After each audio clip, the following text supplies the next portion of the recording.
ॐ नमः सिद्धेभ्यः। ॐ नमः सिद्धेभ्यः। ॐ नमः सिद्धेभ्यः। निर्मल ज्ञान परिठिया कम कलंक डहेवी। अपाल तव जेड़ परो ते परमा पड़वेगी। संताप मानस जिनके गुणों के गान में बेवर्तमान मान जिन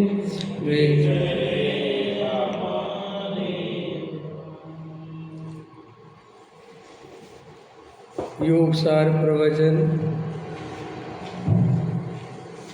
पृष्ठ क्रमांक 8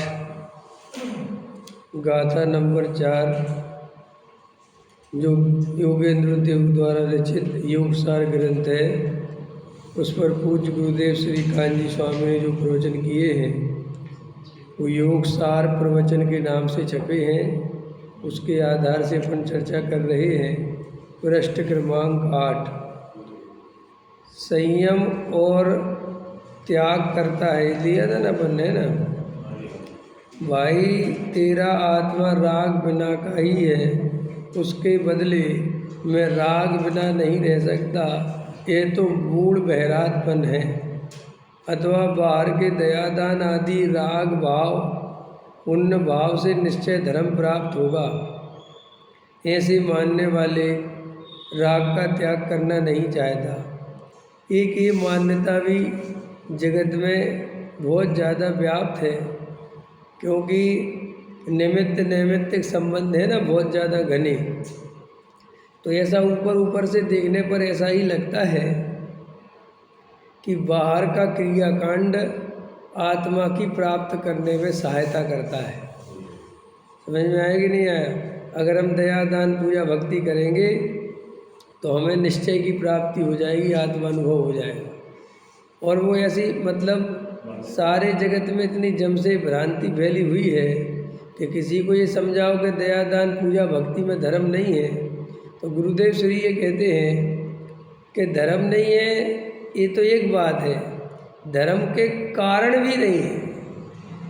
समझ में आया? दया दान पूजा भक्ति अपने आप में तो धर्म है ही नहीं, एक बात, लेकिन वे धर्म के कारण भी नहीं है।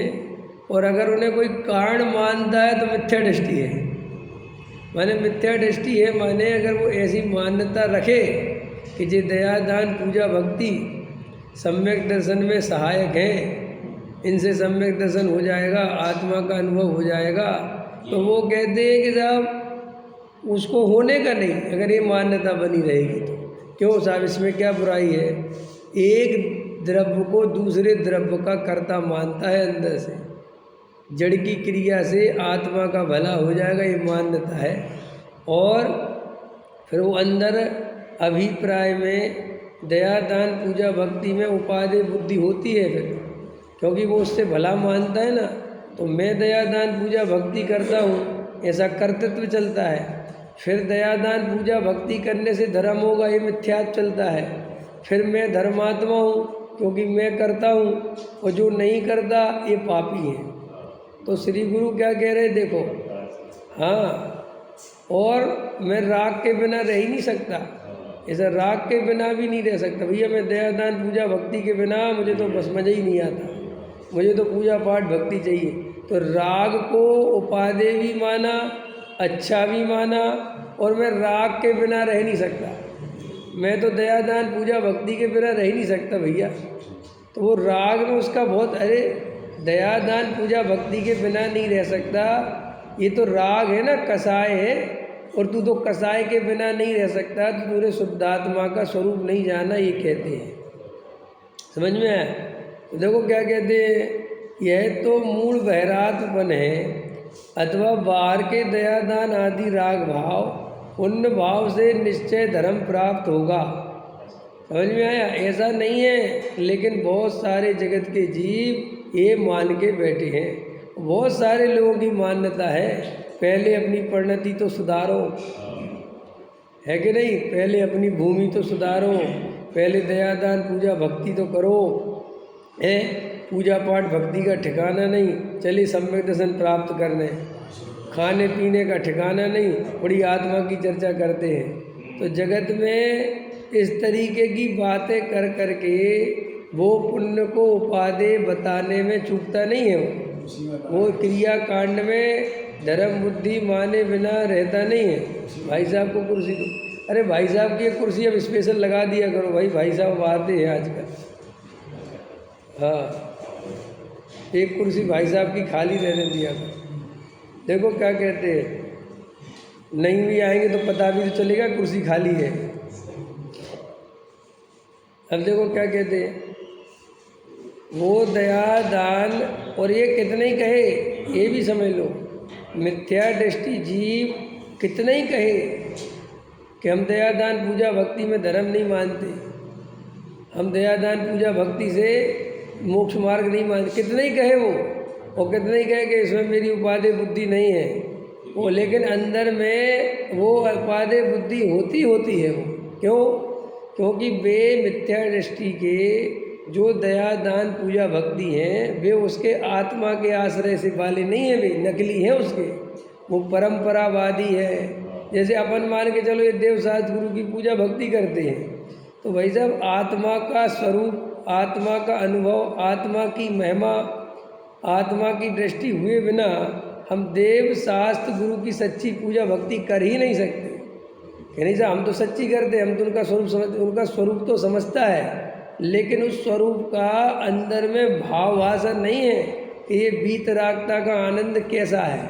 क्योंकि खुद वीतरागी हो गए तो पता चले कि वीतरागता क्या चीज़ है। अंदर में खुद थोड़ा आत्मा का अनुभव करे तो पता चले कि आत्मा की अनुभूति क्या चीज़ है। तो जो टोडामल जी साहब ने लिखा, कुल अपेक्षा व्यवहाराभासी, अधिकतर तो 90% से 99% जीव तो कुल अपेक्षा जैन धर्म का पालन करते हैं। अब वो कुल अपेक्षा में जब आप पढ़ोगे ना तो अपन को लगेगा नहीं साहब कुल अपेक्षा अपने तो नहीं है, लेकिन अपन बहुत सारे काम, कुल अपेक्षा का अर्थ कुल नहीं होता, कुल माने परंपरा से कोई चीज़ चली आ रही है और वो हम करते हैं, हमें उसका कोई भाव भाषण नहीं है, वो अपन कर रहे हैं। नहीं जैसे अपन अष्ट द्रव्य से पूजा कर रहे हैं तो कर रहे हैं, अब अपन को कोई उसमें कोई भाव भाषण नहीं है भाई इसके फल के बाद यही क्यों चढ़ाना है, इसके बाद एक चला है सिस्टम तो चढ़ा रहे हैं। तो श्री गुरु कहते हैं, फिर एक है आज्ञानुसारी, परीक्षा रहित आज्ञानुसारी धर्म व्यवहाराभासी। वो क्या करता है, कोई परीक्षा नहीं करता, लेकिन शास्त्र में लिखा है तो बस शास्त्र की मानेंगे जी।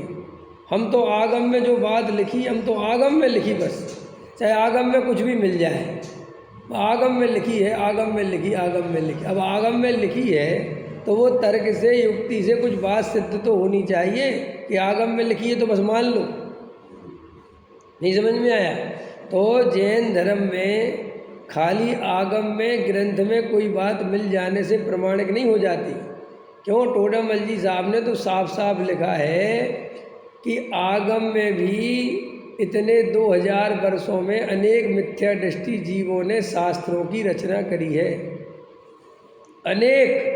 प्रकृति में भी चेंज हो गया है, प्रकृति में भी चेंज हो गया है। हाँ, सिस्टम बदल रहा ना। और अभी भी वर्तमान में कितने मिथ्या दृष्टि जीव हैं। अभी जैसे अपन देखो वर्तमान में तो अपन पहचानते हैं कि ये फला जीव जब तत्व का विपरीत निरूपण कर रहा है और वो शास्त्र लिख रहा है, समझ में आया? बहुत सारे शास्त्र लिखते कि नहीं लिखते? अब वे शास्त्र सब कालांतर में आगम बन जाएंगे कि नहीं बन जाएंगे? वे सब आचार्य ने लिखे हैं, ये बन जाएगा कि नहीं बन जाएगा?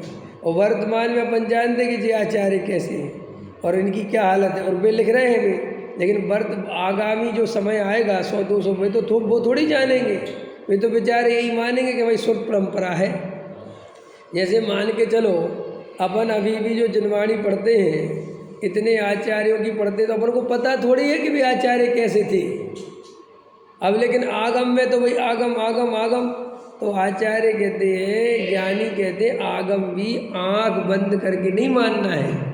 आगम में भी कोई बात लिखी है तो उसकी परीक्षा होनी चाहिए, जिसकी परीक्षा हो सकती है, और जिनकी परीक्षा नहीं हो सकती उनकी मानने या नहीं मानने से सम्यक दर्शन में कोई फर्क नहीं पड़ता। जैसे 3 ग्रंथ अपन ने उठाए और सुमेरु पर्वत का आकार, प्रकार, ऊंचाई, लंबाई सब उसमें लिखी है।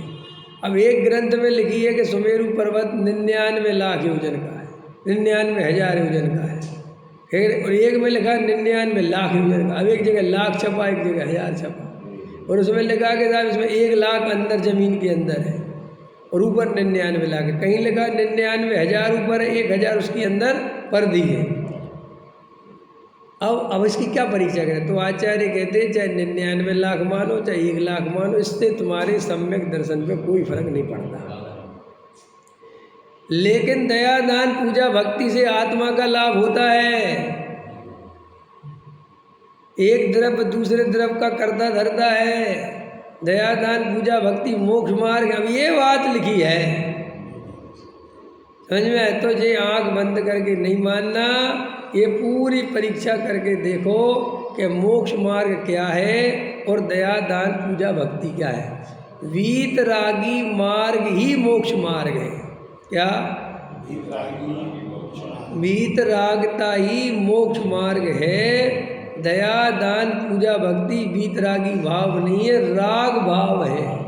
चाहे भले ही वो देव शास्त्र गुरु के प्रति राग आता है, लेकिन आया तो राग ही ना, और राग परद्रव्य के लक्ष्य से होता है तो वो संसार का कारण ही है, मोक्ष का कारण। तो वो दया दान पूजा भक्ति में जरा सी भी सॉफ्टपना रहा, जरा सा भी ये मान्यता रही कि करने योग्य है।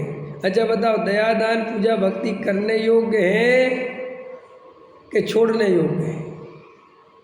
होती है। हाँ होती है, वो तो बराबर है, लेकिन होती में मान्यता क्या चाहिए? सम्यक दृष्टि की। दया दान पूजा भक्ति तो सम्यक दृष्टि को होता है ना।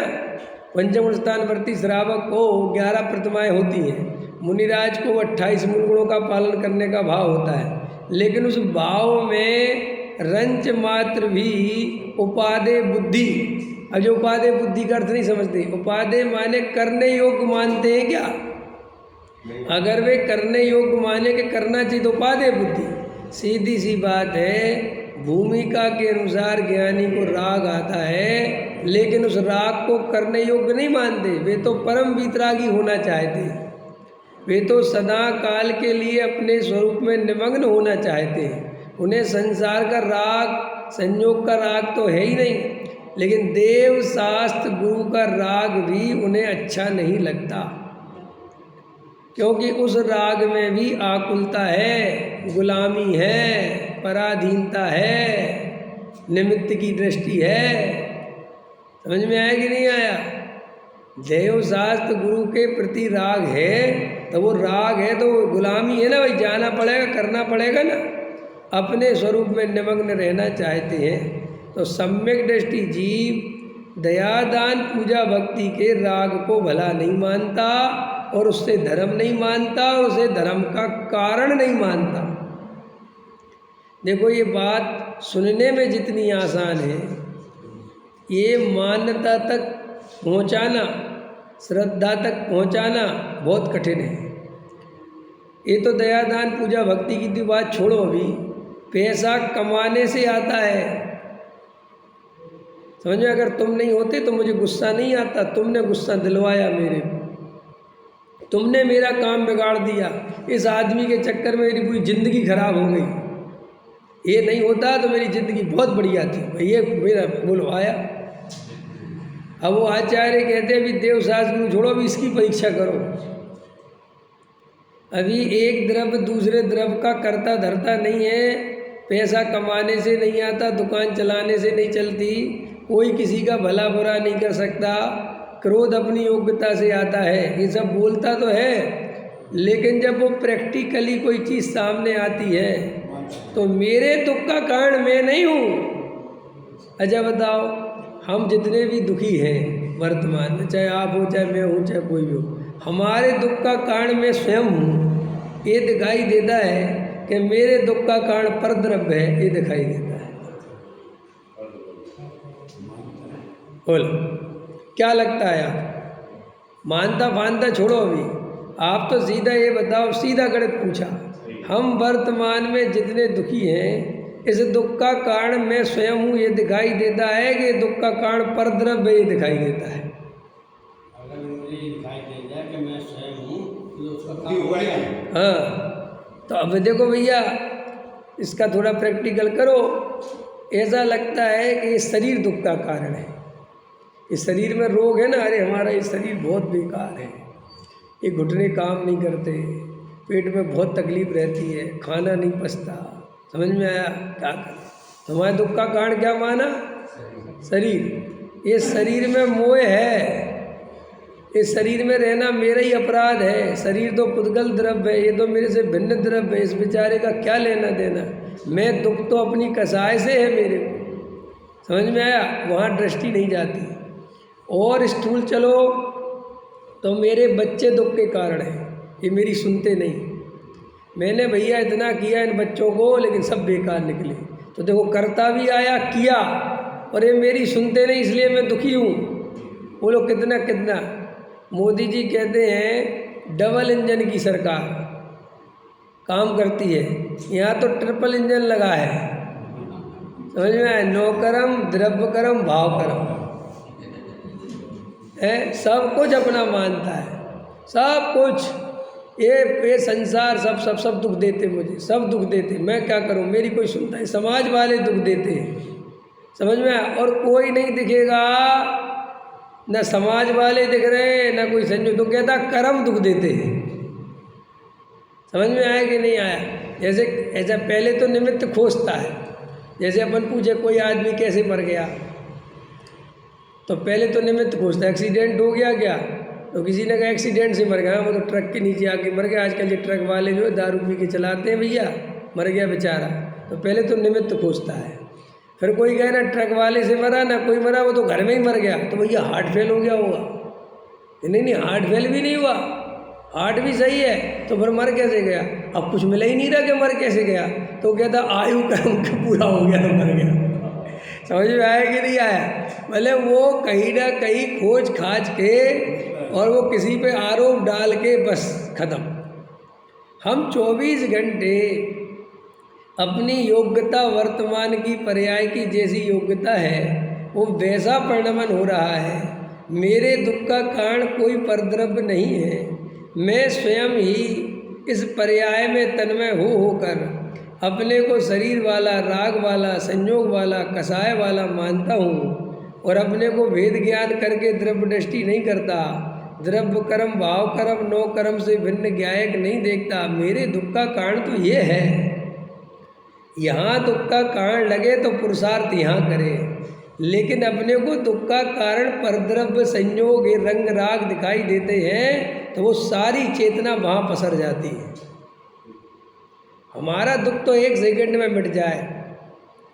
कल मैं गहराई से एक बात विचार कर रहा था, आप हृदय पे हाथ रख के देखो, अपने सामने ऐसे कितने व्यक्ति अपने को दिखाई देते हैं जो प्रत्यक्ष में अपने कारण वास्तव में दुखी, माने निमित्त की तरफ से देखो तो भी कुछ नहीं, वे अपने ही कारण दुखी, माने वे दुख को खुद ही चुन रहे हैं। जैसे ऐसे कई लोग नहीं होते, उन पे करोड़ों की संपत्ति है, ठीक है, और उनका बेटा छोड़ के भाग गया, अलग हो गया, कोई मतलब नहीं बेटे को, ठीक, कोई लेना ही देना नहीं, डोगरा डोगरी रह रहे।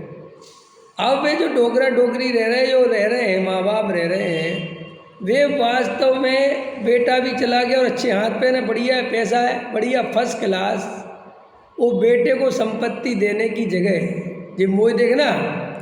अब मान के चलो कि साहब संपत्ति 10 करोड़ की है, 10 करोड़ की है, लेकिन तुम वहाँ तुम्हें मंदिर नहीं है, स्वाध्याय नहीं है, तत्व सुनाने वाला नहीं, कुछ नहीं, भाई साहब 10 करोड़ के साथ हमारी 10 करोड़ की हम 12 करोड़ में बेचना चाहते हैं, तो तुम 10 करोड़ की संपत्ति 12 करोड़ में बेचोगे तो तुम्हारे कितने काम के हैं, पहले ही बताओ, क्योंकि तुम्हारा बेटा चला गया, तुम्हारा कुछ है वे तो है नहीं। अब तो भैया 10 करोड़ में ही बिक जाए तो अच्छी बात है, 5 करोड़ 7 करोड़ में बिक जाए, करना क्या है पैसे का। और वो 7 करोड़ में बेच के बढ़िया अपने देवसास गुरु के निकट आके अपनी आराधना करे, स्वाध्याय करे और अपना मस्त रहे, उसमें भी पैसा बचेगा। लेकिन मोह के विस्तार से, अपने कसाय से, अपने अहंकार से स्वयं दुखी होता है और दोष किसको देता है कि मेरा बेटा खराब है। अरे भाई बेटे का करना क्या है, क्या करना बेटे का। अगर बेटा तुम्हारी सेवा नहीं कर रहा है, तुमसे दूर भाग गया तो भाग जाओ, पैसा होना चाहिए और पैसा है, आनंद से अपनी आराधना करो। लेकिन नहीं, वो कसाय मोह, मेरा बेटा मेरा बेटा। तो आचार्य कहते दुख ये चुनता है स्वयं। अगर आज अपन हम ईमानदारी से देखें तो दुख हमने चुन रखा है। एक 70 साल का आदमी, 65 साल का आदमी करोड़ों रुपया होने के बाद भी और करोड़ों कमाने की चिंता में व्याकुल है, तो बोलो उसने दुख स्वयं चुना है कि वास्तव में दुख है। और जबकि उसके पास जितना है वो भी नहीं भोग सकता, क्योंकि उसका आयु कर्म है ही नहीं कुछ भी। भाई एक मनुष्य को सामान्य जीवन में रहने के लिए मकान, खाने के लिए भोजन, पहनने के लिए कपड़े और अपना कुछ बैग बैलेंस, अपना जीवन इतना ही तो है ना। और इससे कई गुना ज़्यादा है, फिर भी आए तौबा कर रहा है। और पूछो किसके लिए कर रहे हो, किसके लिए कर रहा है, तो कहता मैं अपने बच्चों के लिए कर रहा। और बच्चों से पूछो कि भैया तुम किसके लिए कर रहे हैं, वो कहता मैं अपने बच्चों के लिए कर रहा। और उसका बाप उसके बच्चे के लिए कर रहा, वो अपने बच्चे के लिए। मज़ेदार बात है, कोई अपने लिए कोई कुछ कर ही नहीं रहा। और जैन धर्म कहता है सब कुछ तुम अपने लिए ही कर सकते हो, दूसरे के लिए कुछ कर ही नहीं सकते। ये है मोह। तो आज अपन आकलन करके देखें तो अपन दुखी स्वयं से हैं। इतना वेद ज्ञान, इतना तत्व ज्ञान, इतना स्वाध्याय सुनने के बाद भी दुखी अब क्यों? क्योंकि अपन को दुख में रहने की आदत पड़ गई है, आकुलता में रहने की आदत पड़ गई है। समझ में आया? मैं अभी पड़ावा में था तो वहाँ क्या हुआ कि 2 दिन तक नेटवर्क ही नहीं था, नेट ही ख़त्म। समझ में आया कि नहीं? अब दंगे हो गए कुछ तो नेट बंद कर दिया, 2 दिन बंद नेट, तो मोबाइल डिब्बा हो गया। तो मैंने महसूस किया, इतना आनंद आया जब ये डिब्बा हो गया। समझ मैंने कहा देखो सारे विकल्प उड़ गए ना, काम खत्म। तो कौन कहता है कि जो इंटरनेट से तुम्हें सुख मिलता है? अरे ये तो आकुलता पैदा करने वाले निमित्त हैं। आचार्य भगवंत कहते तुम बिना अवलंबन के जीना सीखो, बिना अवलंबन के आत्म अवलंबन लेके अनंत आनंद मिलता है। स्वाधीनता का सुख कुछ अद्भुत सुख है। अरे लोक में आत्मानुभव के आधार से विकल्प चले जाएं वो तो महासुख है ही, लेकिन लोक में जिसके कम विकल्प हैं वो विकल्प वाले की अपेक्षा ज़्यादा सुखी है। नहीं समझ में आया? जैसे एक आदमी दिल्ली में रहता है और एक आदमी गांव में रहता है। अब गांव में रहता है वो अपनी मस्ती में अपना खेत में पानी देता रहता है, आम का पेड़ लगा हुआ है, वहीं कच्ची कैरी उसको आम टूटता है, 6 रोटी रख लाता है अपनी। समझ में आया? और उसने नमक लिया, जरा सा कुछ लिया और बढ़िया रोटी खाता है, पानी पीता है और अपना गाना गाता रहता है। उसे कोई पता नहीं कौन सा पाकिस्तान का झगड़ा चल रहा, कौन सा दुनिया क्या हो रही, कौन सा भूकंप आ रहा और कौन सा तुम्हारा जो है सरहद पार हो रही है, कौन शेयर मार्केट, उसे कुछ पता नहीं है, अपनी मस्ती में मस्त है। मैं आपसे पूछता हूँ, और हमें सब पता है और हम परेशान हो रहे, राग द्वेष कसाय कर रहे हैं, तो बोलो अपन लोग में भी देखें तो आकुलता ज़्यादा किसके है, दुख ज़्यादा किसके है? अगर हाँ उसके कुछ बनने की इच्छा है, वो भी शहर आना चाहता तो वो अलग बात है, लेकिन वो अपने में प्रसन्न है, आनंदित है, उसे कुछ नहीं चाहिए। तो ऐसे ही अपन अगर वास्तव में इस आत्मा को समझकर ध्रुव की दृष्टि कर कर अपने घर में आनंदित हैं और अपन को अपनी परिपूर्णता होने का बहुत आनंद है। कोई कह रहा है कि पाकिस्तान बम पटकने वाला है, तो भी अपने को दृढ़ श्रद्धा है, कौन सा बम किसका बम, जो होना है सो वो तो होगा, हमें क्या लेना है। तो देखो ऐसा सोचते ही आनंद की धारा बहती है। तो आचार्य कह रहे थे तो आत्मा के अवलंबन के बिना ही बह जाती है। ये तो इसमें तुम्हें आत्मा भी दृष्टि नहीं हुई, आत्मानुभूति नहीं हुई। लेकिन सम्यक विचार ये कहलाता है एक मिथ्या विचार और एक सम्यक विचार। वस्तु विचारत ध्यावते मन पावे विश्राम, मने वस्तु का सही विचार भी करे, जैसा वस्तु का स्वरूप है अगर ये जीव वैसा ही विचार करे तो आचार्य कहते अनंत शांति का वेदन होता है बिना ही आत्मा के। बोलो, माने अगर हम दिन भर सम्यक विचार करें तो हमें अनंत शांति का वेदन तो बिना आत्मानुभव के हो जाए। बोलो, और जब अनंत शांति का वेदन विचारों की दम पे होने लगता है तो वो ही निर्विचार की ओर ले जाता है। अभी तो हम आकुलता, ऐसी आकुलता हमारे चित्त में चल रही है जो खाली वस्तु स्वरूप के विचार करने से मिट सकती है। क्या? जो अपने आकुलता चल रही ना, अपने को क्या आकुलता चल रही? बोलो, अपने चित्त में आकुलता चल रही जगत का परिणमन अपने अनुकूल कराने की। और क्या आकुलता है? मैं मर ना जाऊं, मेरे पैसे ना चले जाए, समझ में आया कि नहीं? मुझे कोई बीमारी ना हो जाए, कोई वियोग ना हो जाए, कोई लड़के को ये ना हो जाए, मेरा ये ना हो जाए, यही चल रहा ना। तो आचार्य कहते इस आकुलता को मिटाने के लिए आत्मानुभव की जरूरत नहीं है। ये आकुलता तो सही वस्तु स्वरूप विचार करे और ऐसी श्रद्धा करे तो ये आकुलता ऐसे ही मिट जाए। गजब की बात तो ये। और जब ये आकुलता मिट जाएगी वज्रसेन जी, तो ये आकुलता मिटते ही चित्त में शांति हो जाएगी, और चित्त में शांति हो जाएगी तो भगवान आत्मा के दर्शन हो जाएंगे। जैसे पानी में, तालाब में कंकड़ मारे और अपना चेहरा देखना चाहे तो नहीं दिखता, क्योंकि हिलोर उठती ना, फिर चेहरा दिखेगा कैसे। लेकिन आचार्य कहते तू तो कंकड़ मारना बंद कर दे तो पानी अपने आप शांत होते ही तेरा चेहरा दिखेगा।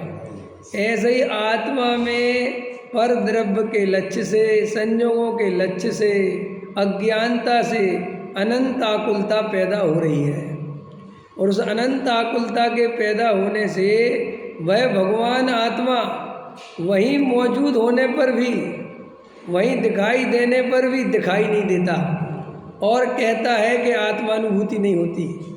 आचार्य कहते सम्यक विचार कर, जैसा वस्तु का स्वरूप है वैसा विचार कर, वैसा विचार कर, वैसी श्रद्धा कर। ऐसा करने मात्र से अनंत आकुलता खत्म, अनंत संकल्प विकल्प खत्म, भय खत्म। तो जैसे ही ये सब खत्म होगा तो चैतन्य चैतन्य भास रहे हो रे, फिर आत्मा बिल्कुल ऐसा दिखाई देगा कि ये तो है आत्मा, मैं कहाँ खोजता फिर रहा था। क्योंकि खोजने वाला ही खोजने वाले को खोज रहा है। समझ में आया? खोया थोड़े ही है आत्मा। गजब गजब की बात है, हम जन्मों जन्मों से आत्मा खोज रहे, आत्मा होगी, लेकिन आत्मा पुद्गल में खोज रहे, संयोगों में खोज रहे, राग देश में खोज रहे, विकारों में खोज रहे, परद्रव्य में खोज रहे, इसलिए है आत्मा मिलता नहीं। वरना ज्ञान की प्रतिपल उठे तरंग, झांकता उसमें आत्म राम। जब ज्ञान की प्रतिपल तरंग उठती है और भगवान आत्मा उसमें झांकता है, अनुभूति स्वरूप भगवान आत्मा आबाल गोपाल सबके अनुभव में आता है, तो फिर भी हमें आत्मानुभूति क्यों नहीं होती? तो आचार्य कहते पर द्रव्य से फुर्सत मिले तब ना है।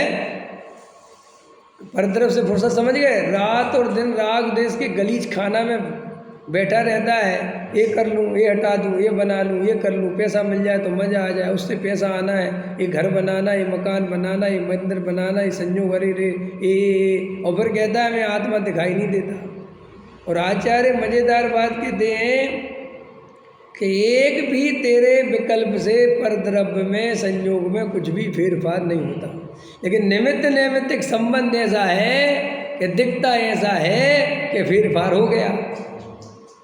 हो गया कि नहीं हो गया? बोलो जल्दी। अपने सामने ये डॉक्टर वगैरह होते, सब होते हैं, और ये इलाज वगैरह करते हैं तो आदमी बच भी जाता है और कई आदमी चले भी जाते हैं। लेकिन चले जाते हैं तब तो अपन कहते भैया भगवान की मर्जी के बिना, आयु कर्म के बिना किसी की नहीं चलती भैया। और जब बच जाता है तो इसने बचा लिया। समझ में आया?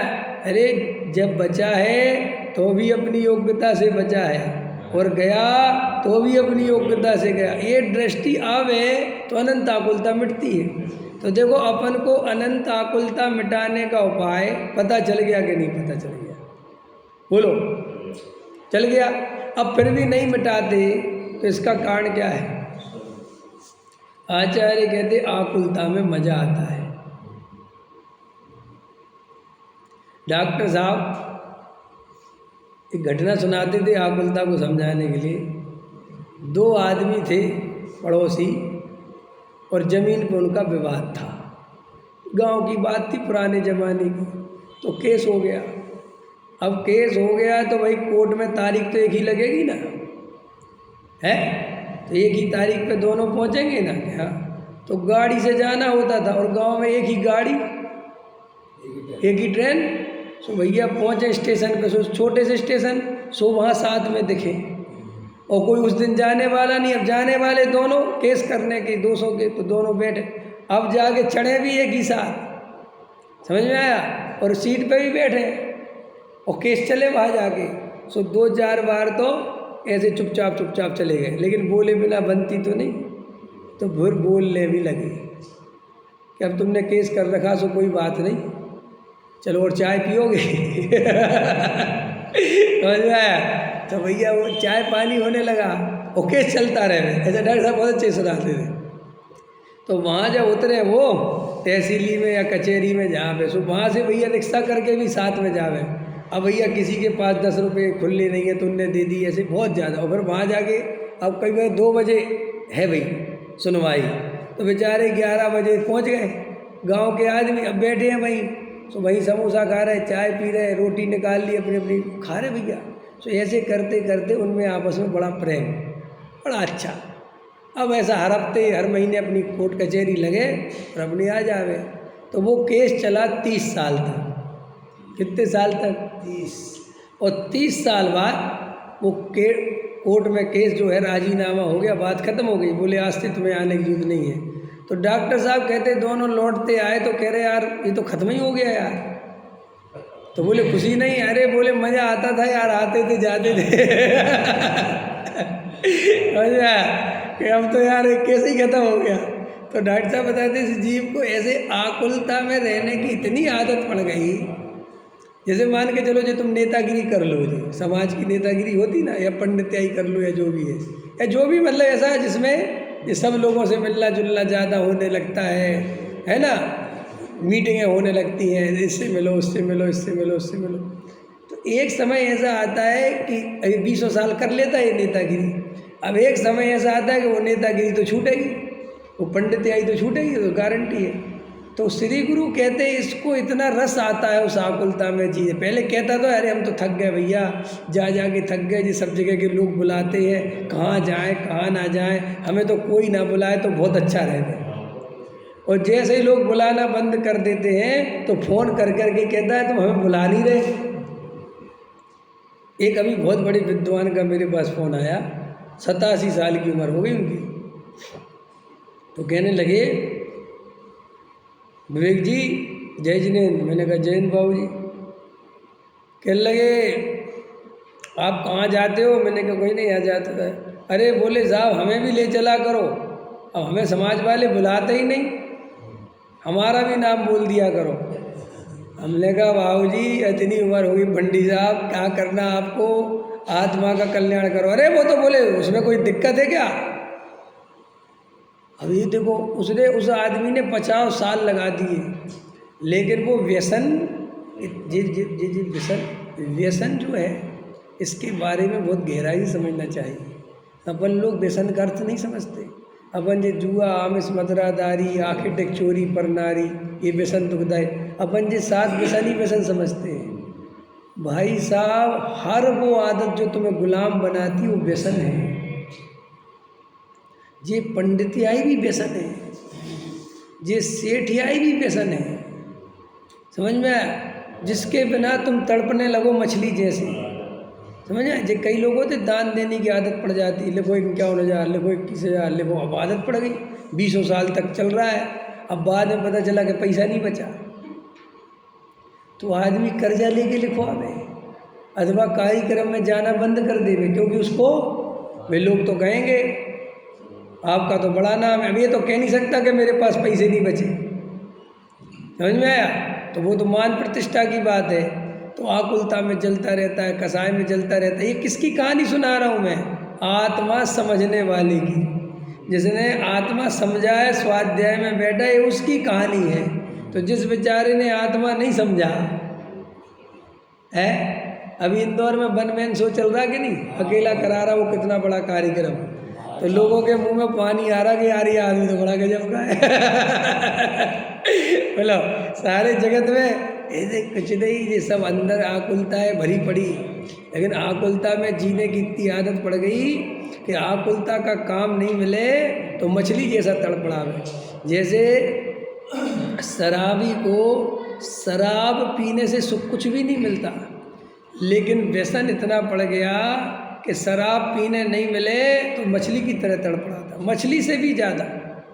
इसी से हाथ पैर कांपते हैं। ये सिगरेट पीने वाले होते हैं तो सिगरेट पीने से कोई सुख थोड़ी मिलता है, लेकिन उस सिगरेट पीने की आदत इतनी डेवलप हो गई कि उसको मछली की तो अपन को ये तो सिगरेट समझ में आती, अपन को भी आदत पड़ जाती है, प्रवचन करने की आदत पड़ जाती है।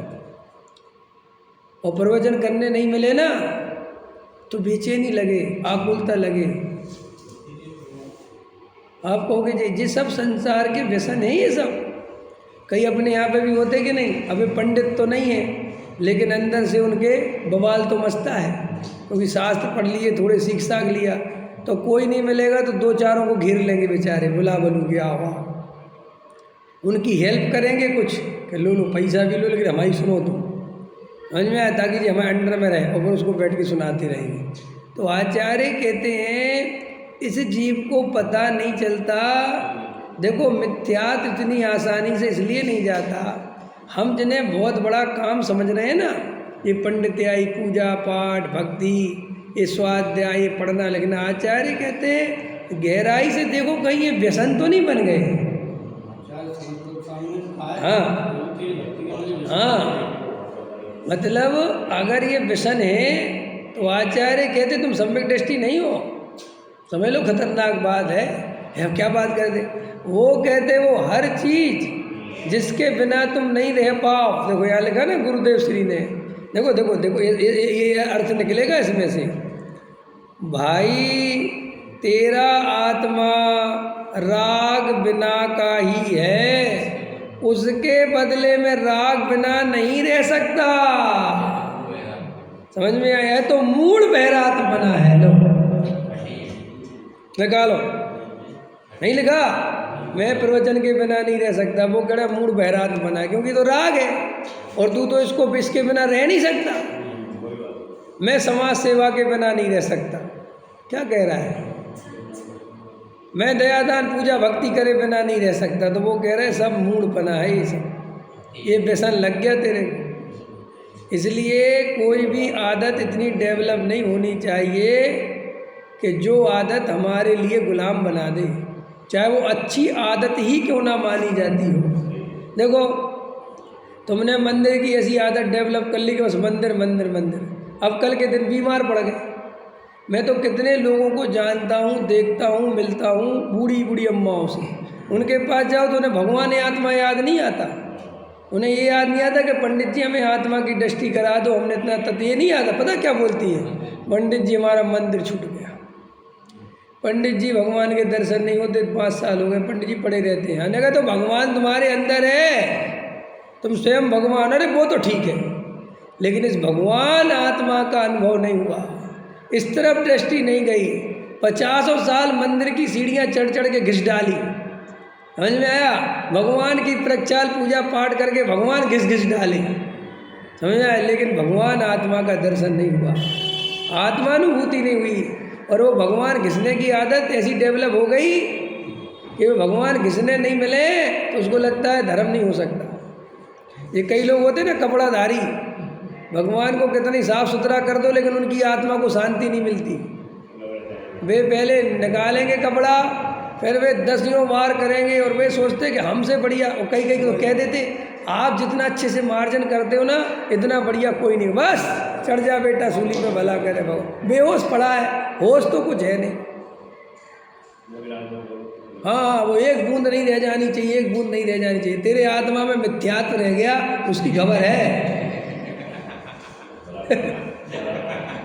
अनेकों शास्त्र बढ़कर भाड़े, थोड़ी कई माला है। मान घटाने कण भी 40 लाख बराबर। बस ऐसे है। तो हमारे वज्रसेन जी सुन लिया करो। हमारे श्रोता कह रहे थे आपके वज्रसेन जी जो है प्रमुख श्रोता, उनको माइक दे के रखा करो। कह रहे थे उनकी बात हमें समझ में नहीं आती, वो क्या कह रहे हैं। हमने कहा माइक देने लगेंगे तो हमारा भोजन बंद हो जाएगा। है सारा अकेला। ये रमेश जी कह रहे सारे नहीं ऐसा नहीं। ये व्यसन नहीं पालना, कसाय रखने योग्य नहीं, राग करने योग्य नहीं। राग होए तो महा दुख रूप जानना। कोई सा राग, प्रशस्त राग, अप्रशस्त राग, सब राग दुख रूप है। ये राग को भला जाने तो मिथ्यात्व का नाश नहीं होता। मंदिर बनवाने का राग आ जाए तो भला नहीं जानना, दुख रूप जानना, महा दुख रूप। मंदिर बनवाने का राग तो महा दुख रूप बनेगा कि नहीं? क्यों? समाज की झेलो, सबकी सुनो, पैसा खर्च करो, आकुलता झेलो, और बाद में क्या मिलना है? कि बाद में वही मिलना है जो सबको मिलता है। तुमने किया ही क्या है? फिर बहुत अंदर आकुलता, कसाय चलती है। रे रे रे।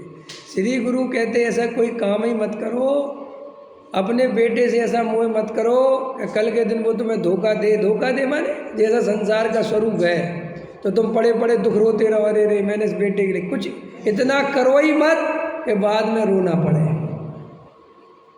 बेटे वगैरह से, बच्चे वगैरह से मोह करना बहुत मिथ्यात्व, गलत, पागलपन है। कर्तव्य है, कर्तव्य और मिथ्यात्व में अंतर है।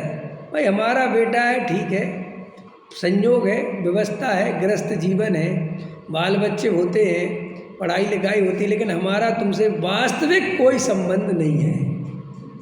जैसा हमारा पड़ोसी से वो परद्रव्य है, ऐसे ही बिल्कुल बराबरी के परद्रव्य तुम हो। और कल के दिन तुम हमारे अनुकूल नहीं चलोगे तो हम बिल्कुल आकुलता करने वाले नहीं हैं, हमें कोई दिक्कत नहीं। क्या दिक्कत है? ठीक है। और अभी तो वर्तमान में इतनी सुविधाएं हो गई, इतने बढ़िया हो गए, आश्रम इतने सारे खुल गए कि जे बाल बच्चों से नहीं बने तो किसी भी आश्रम में जाके रहो और अपना आत्म कल्याण करो।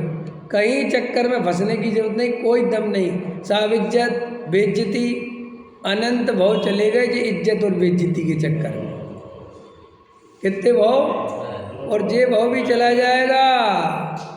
गुरुदेव श्री की भाषा में पगड़ी के पेट में मैं करता रह जाएगा। मैं अहंकार है ना, मैं हो जाएगा, कोई दम नहीं। तो राग को व्यसन मत बनाओ, कसायों को व्यसन मत बनने दो। कोई कसाय आती भी है तो उसे वेद ज्ञान के बल से भिन्न जानकर उपादेय नहीं मानना, करने योग्य नहीं मानना। समझ में आया?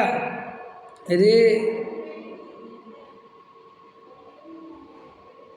पूर्व जन्म के पाप पंडित आई माथे पड़ी, समझ में आएगी? ऐसे कहते सुने ना।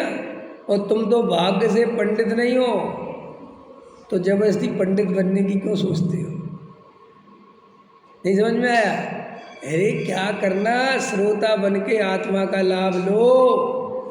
ये पंडिताई करने की मत सोचो, ये पंडित अहंकार पैदा करता है। ये पंडिताई कोई बहुत बढ़िया चीज़ थोड़ा ही है। किसी मित्र का फोन आया, बोले साहब हम आपकी तरह पंडित नहीं हैं, डिग्रीधारी। समझ में आएगी? नहीं है, हम तो बिना ही डिग्री के पंडित हैं। हमने कहा काहे को हो? जरूरत ही क्या है पंडित होने की? अपनी आत्मा पे दृष्टि करो, वेद ज्ञान करो। आपको पता नहीं है जे जितने अपन काम करते हैं ना, ये कसाय से पीड़ित होकर ही करते हैं। कसाय चलती है, एक पंडित को दूसरा पंडित सुहाता नहीं है, एक महाराज को दूसरे महाराज सुहाते नहीं है। अपन याद है आप लोगों को, उदाहरण दे रहा हूँ ताकि पुरानी घटना तो याद आ जाए। जब मैं दिल्ली आया था तो तुम लोगों ने मेरा भजन चालू करा दिया, तब पंडित कोई और थे, है ना, उनका प्रवचन होता था। और जैसे ही हम आए और हमारा हुआ तो भाग गए कि क्या हुआ, ऐसा अब नहीं, हम नहीं आएंगे। ये तो काय के लिए आते थे कि प्रवचन करने आते थे, अब प्रवचन सुनने के लिए नहीं आ सकते। जे अपने यहाँ पे कोई भी जो पंडित स्वाध्याय वगैरह कर लेते हैं तो फिर कोई प्रवचन सुनने को तैयार नहीं, कहते हमारे हिसाब से नहीं बताते। अरे तेरी कसाई की पूर्ति करवाना चाहता है कि हमारा हिसाब कुछ नहीं होता। तू अपने हिसाब से तत्व चलाना चाहता है, तत्व तेरे हिसाब से नहीं चलता। तत्व जैसा वस्तु का स्वरूप है वैसा सुन। तेरे को दया दान पूजा भक्ति में उपादेय बुद्धि है और तू ऐसा ही सुनना चाहता है कि दया दान पूजा भक्ति को उपादेय कहो, तो मिथ्यात्व का नाश होगा कैसे? ये अंदर से मान्यताएं, देखो भाई, अपनी चेकिंग अपन नहीं कर पाते। अपने अंदर में कौन सी कसाय पड़ी हुई है, जब वो चोट अपने अंदर पड़े, जब कोई अपने अहंकार को चोट पहुंचाए, तब पता चलती कि बाप रे बाप अंदर कितना एकत्व चल रहा है। अभी मेरे से कोई आगे गए, ये 2 कौड़ी के पंडित, अभी तो मैं कह रहा हूँ कि जब पंडित्याई में कुछ नहीं रखा, लेकिन अभी कोई आके कहे ये 2 कौड़ी के पंडित, अंदर ऐसा लगेगा मेरे अनुपम रख दिया हो।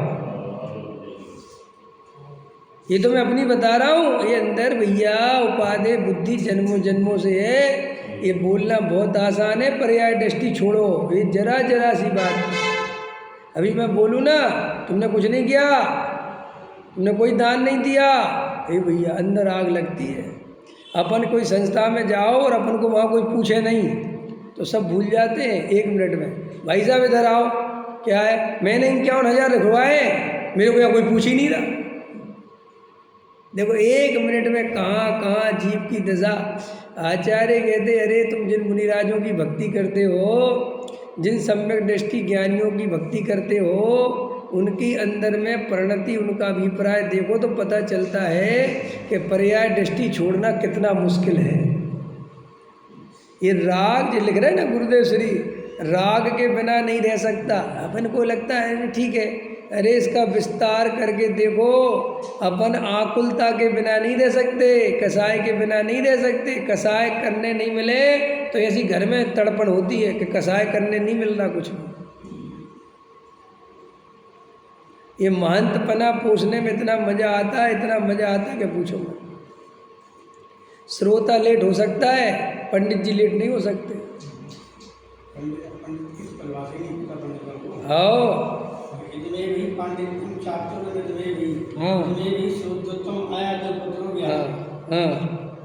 समझ में आया क्या कह रहे हैं? पंडित कैसा होना चाहिए? पंडित सेठ जी बता रहे भाई हैं। सच्ची बात तो ये है, सम्यक दर्शन के बिना कोशिश करो कि अहंकार के कोई काम में ना लगो, क्योंकि सम्यक दर्शन की जड़ी बूटी अपने पास नहीं होगी तो ये समाज अपने को खा जाएगी, ये संयोग अपने को खा जाएंगे।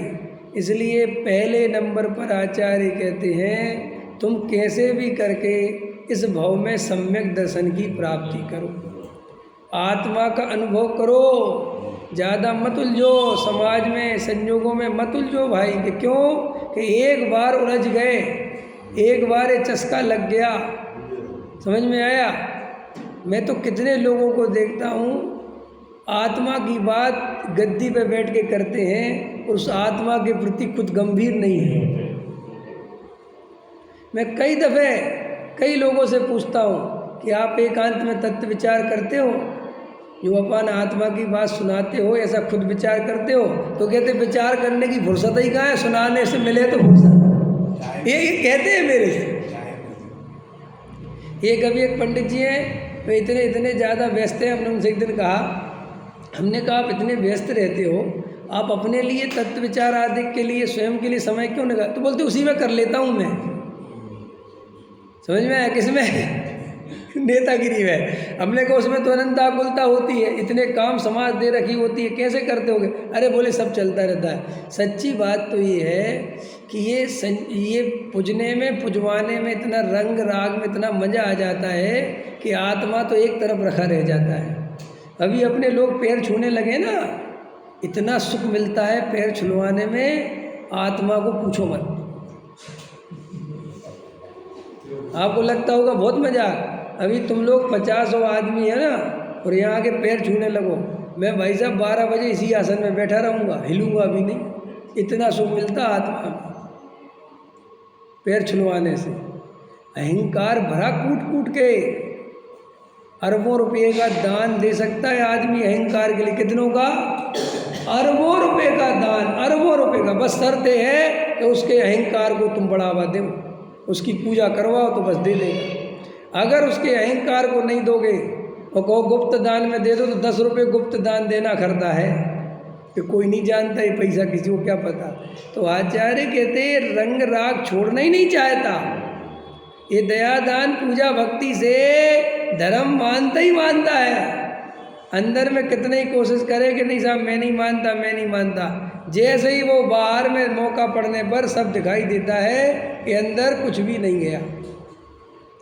तो वस्तु विचारत ध्यावतें, अगर अपने को सम्यक दर्शन प्राप्त करना है तो दिन में 20 दफ़े जितने मौका मिले बार बार वस्तु स्वरूप का विचार करो। आत्मानुभूति की बात नहीं, लोग आत्मानुभूति की कोशिश करते हैं, आत्मानुभूति की कोशिश नहीं, आप तत्व विचार में लगिए, आत्मानुभूति आपको आ जाएगी। आपका मन जैसे ही शांत होगा, वस्तु विचारत ध्यावतें, मन पावे विश्राम, जैसे ही मन में अनंत आकुलता मिटेगी, केवल शांति शांति का वेदन होगा। बस उसी शांति शांति के वेदन में भगवान आत्मा दिखाई देता है। लेकिन जिसके चित्त में आत्मानुभूति करनी है ऐसी आकुलता भी चल रही हो तो भी आत्मा दिखाई नहीं देता। ये जो सम्यक दर्शन के लक्ष्य से सम्यक दर्शन नहीं होता, शुद्ध पर्याय की दृष्टि करने से शुद्ध पर्याय नहीं होती। ये क्या है, ये सब मैजिक क्या है, गणित क्या है, क्या कहना चाहते हैं आचार्य?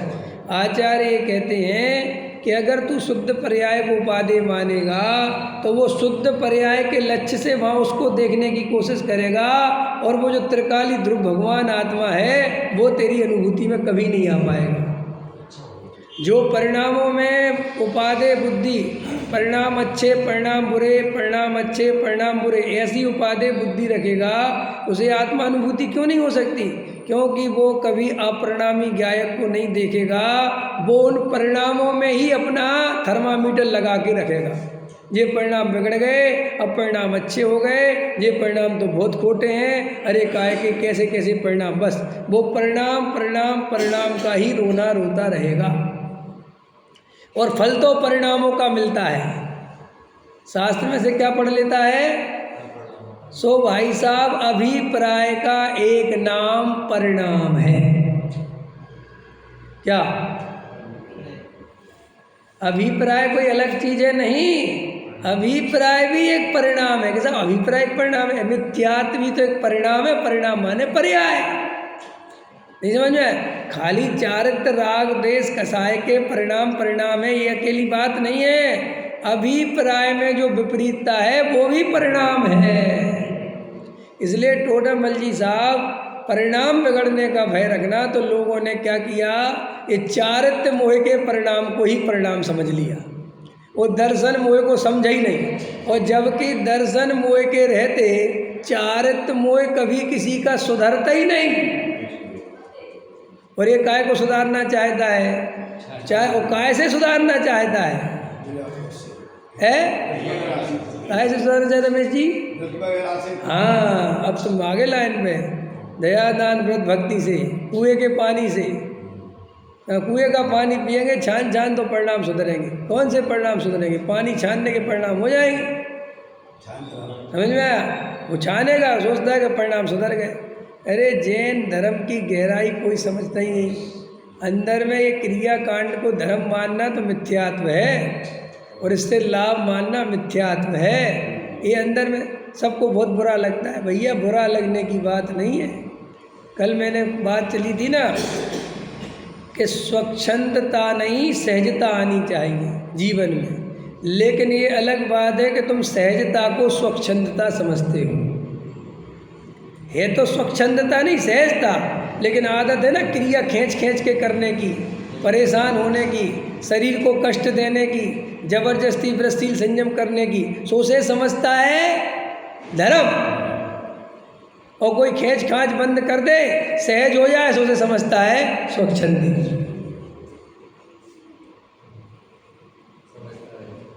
नहीं समझ में आई मेरी बात? ये पूरी बुद्धि इसी काम में लगी, पर तरफ पूरी पर तरफ में बुद्धि लगी। नहीं समझ में आया?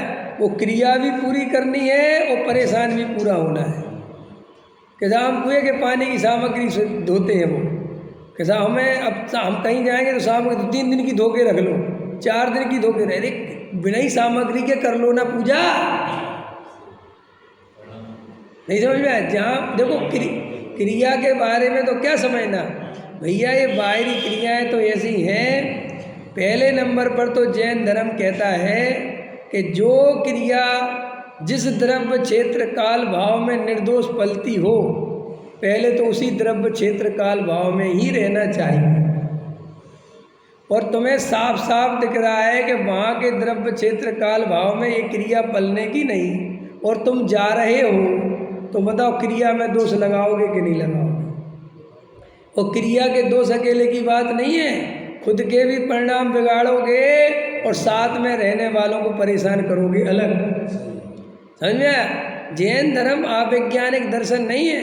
जैन धर्म जब प्रतिमाएं आती हैं, प्रतिमा आती ना पंचगुण स्थान वर्ती, तो खाली प्रतिमाएं नहीं आती, उसमें 4 प्रकार के शिक्षा व्रत, अतिथि संविभाग व्रत और दिग्व्रत और देश व्रत, वे भी आते ना 12 प्रकार के। क्यों आते वो दिग्व्रत देश व्रत? क्या है दिग्व्रत देश व्रत? कि भैया जिस देश में हमारी मर्यादाएं पालन नहीं हो, उन देशों में नहीं जाना। दिग्व्रत दिशाओं में, कि वो दिशाओं का परिमाण कर लेता है, इतनी दिशा में अब नहीं जाना, हमें कोई लेना। ये तो साधना के सोपान है ना। क्यों? हमने नियम तो ले लिया शुद्ध सात्विक भोजन का, कुएं का पानी का, और हमें राग है बम्बई देखने का, तो क्या होगा कि भैया वहाँ सब आकुलता होगी। और फिर आचार्य कहते हैं कि जहाँ आकुलता पैदा हो जाए वहाँ धर्म तो होता ही नहीं, शुभ भाव भी नहीं रहता। क्या? जहाँ आकुलता पैदा हो गई वहाँ शुभ भाव भी नहीं बचता। टोडामल जी साहब ने तो लिखा है अशुभ भाव होता है।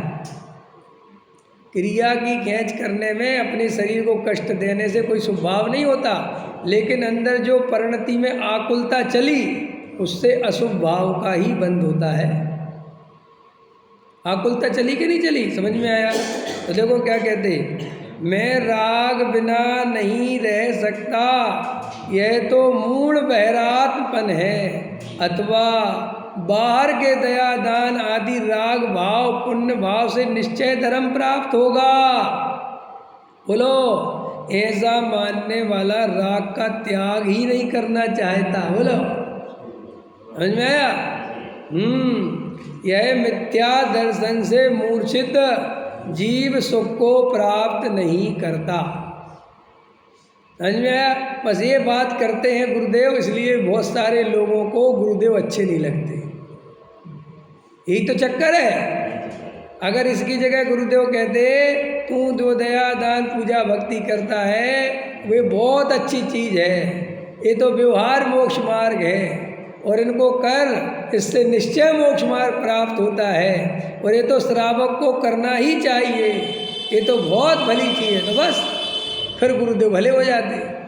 लेकिन गुरुदेव ने तो जैसा वस्तु का स्वरूप केवली सर्वज्ञ भगवंतों ने, श्रुत केवलियों ने, भावलिंगी संतों ने जो बताया है उनने तो वही बताया है भाई, अपने घर से कुछ नया नहीं बताया। लेकिन अपन के अंदर मान्यता मिथ्यात्व की होने से अपन अपनी विषय कसाय को, अपने अहंकार को पोषण करना चाहते हैं, इसलिए अपन को ये तकलीफ देता है, क्योंकि स्वभाव में सावधान नहीं है। हाँ, काय में सावधान नहीं है, स्वभाव में माने उस गायक की तरफ दृष्टि नहीं है, चैतन्य की तरफ दृष्टि नहीं है, वस्तु स्वभाव की खबर नहीं है। अतीन्द्रिय आनंद कंद प्रभु को भूलकर विकल्पों में सावधान होने से, काय में सावधान हो रहा है? त्रिकाली ध्रुव की तरफ दृष्टि नहीं है, जे अच्छे विकल्प जे बुरे विकल्प। दयादान पूजा भक्ति अच्छी बात, हिंसा झूठ चोरी कुशील बुरी बात। तो ऐसे उनमें विकल्पों में सावधान है, बस मेरे परिणाम नहीं बिगड़ जाए, मेरे परिणाम ना बिगड़ जाए। और उसको पता नहीं ये जो बोल रहा है, ये जो मान रहा है, इसमें ही सबसे ज़्यादा परिणाम बिगड़ गया। समझ में आया? अतीन्द्रिय आनंद कंद प्रभु को भूलकर विकल्पों में सावधान होने से सुख के बदले दुख ही पाता है। सांसारिक सुख दुख वास्तव में दोनों ही दुख ही हैं। यहाँ जो सुख की बात है वह अतीन्द्रिय सुख की बात है। सहजा